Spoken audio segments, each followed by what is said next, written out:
Glad you're here watching my video on YouTube. The fact is, I don't know how long this will be up, since YouTube has decided to start censoring me and pulling down my videos. But don't worry, you can watch this video on rumble.com/RandPaul, where I post all of my content. Love to see you over at rumble.com. Welcome back, everybody. The Chris Salcedo Show. The Biden administration is promising to re-implement the Remain in Mexico policy next week. After taking their sweet time following the Supreme Court's order, for almost 11 months, his administration has allowed illegal aliens into the United States, even diagnosed with the China virus. Nobody, including His Eminence Dr. Fauci, can explain the science behind forcing 340 million Americans to take a vaccine while allowing an estimated 2 million illegal aliens to avoid the jab. Joining me now, Kentucky Senator Rand Paul. Merry Christmas to you, sir, and welcome. It's always good to see you. His Eminence Dr. Fauci accused you and other Republicans of lying about the China virus and his role in the pandemic. He also said that attempts to hold him accountable are tantamount to attacking science. Watch. Anybody who's looking at this carefully realizes that there's a distinct anti-science flavor to this. So if they get up and criticize science, nobody's going to know what they're talking about. But if they get up and really aim their bullets at Tony Fauci, well, people could recognize there's a person there, there's a face, there's a voice you can recognize, you see him on television. So it's easy to criticize, but they're really criticizing science because I represent science. Senator, isn't it dangerous for the highest paid employee in the federal government to send a message that Congress conducting its oversight power, holding bureaucrats like him accountable, is somehow an attack on science?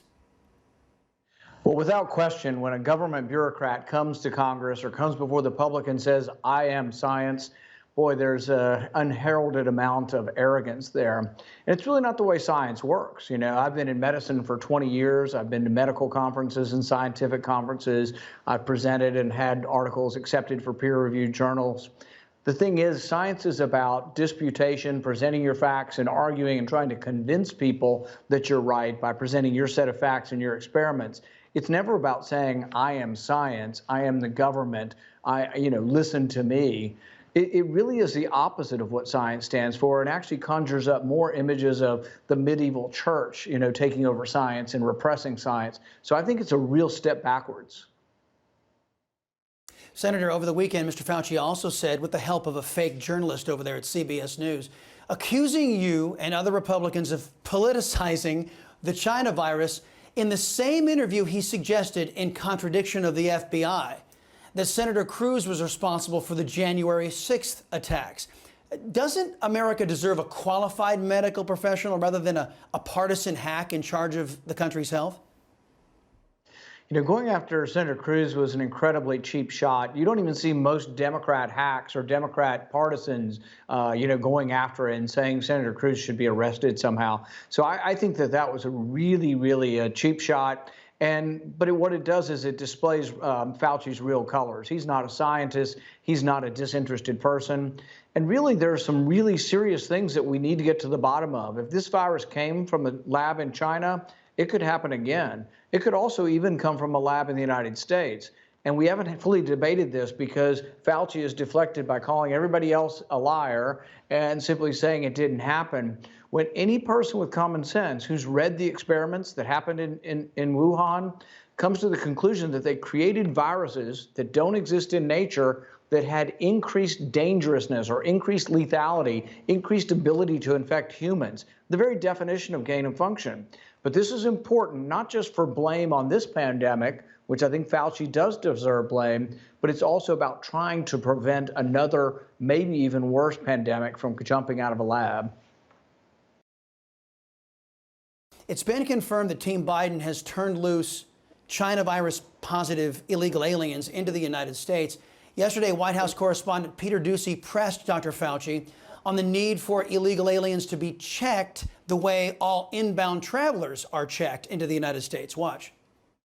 That's a different issue. For example, when you're talking, we still have Title 42 with regard to protection at the border. So there are protections at the border. There is testing at the border under certain circumstances, as you know.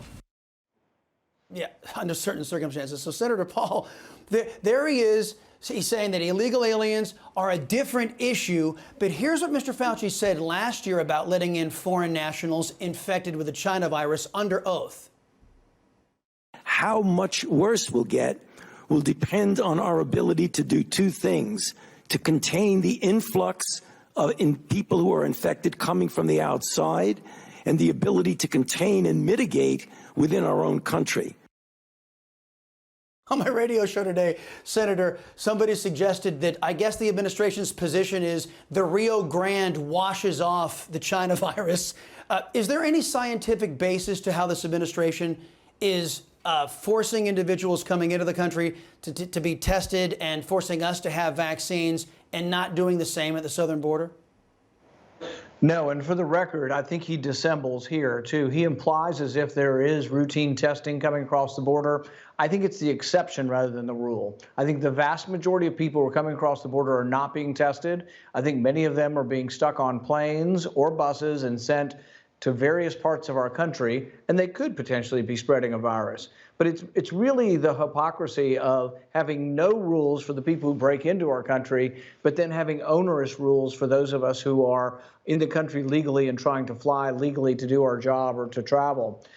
The bottom line is that most of his edicts are based on his, I think, impulse to authoritarianism, not based on science at all. So his impulse to force children to be vaccinated isn't based in the science at all.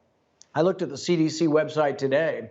99% of people between the ages of 64 and 75 have chosen voluntarily to be vaccinated. Over age 75, 97% of people have. So it's actually an overwhelming success. Voluntary vaccination, overwhelming success, and almost everybody has chosen to be vaccinated. So everything they tell you is the big lie that we don't have enough people vaccinated, but it's primarily because Fauci ignores the additional 100 million people who got the disease naturally and have immunity. It's really a combination of vaccine plus natural immunity together is how we're going to eventually beat this virus. Senator, last thing, I want to get your perspective on another big story in the news. That's what's happening at the Supreme Court. Mississippi law, as you know, that could overturn or severely weaken Roe versus Wade. Many aspects to this, many ways to attack this. Supreme Court improperly making the ruling in 73, for example. Maybe the financial gains Democrats get from abortion, or maybe the actual medical need for abortion on demand. How do you see this issue? You know, I think life is something special. I think it's something we get from our Creator. I think it's an extraordinary miracle, and that there are certain things that government should do. And one is to protect life, protect us from violence against others. So I do believe strongly in the right to life. I think looking at Robert's arguments today, and he often is a swing vote, at least in his discussion, it seemed as if maybe he was implying that, well, maybe we're not going to overturn Roe versus Wade completely, but maybe what's wrong with 15 weeks? Isn't 15 weeks enough time to have made a choice to have an abortion? So I think they are going to sort of split this a bit, and I think that there's a very good chance a majority will allow protections by states, at least starting at 15 weeks, which I think is an improvement for over where we are. Senator Rand Paul, always appreciate your stalwart work up there on Capitol Hill. We're big fans here. Appreciate the time, and again, Merry Christmas. Next, the China virus death toll under Biden now surpasses President Trump's. Let's not forget, Biden said anyone who is responsible for so many China virus deaths should not be president. Team Biden doesn't want to talk about that. That means we do on the Salcedo Show on Newsmax.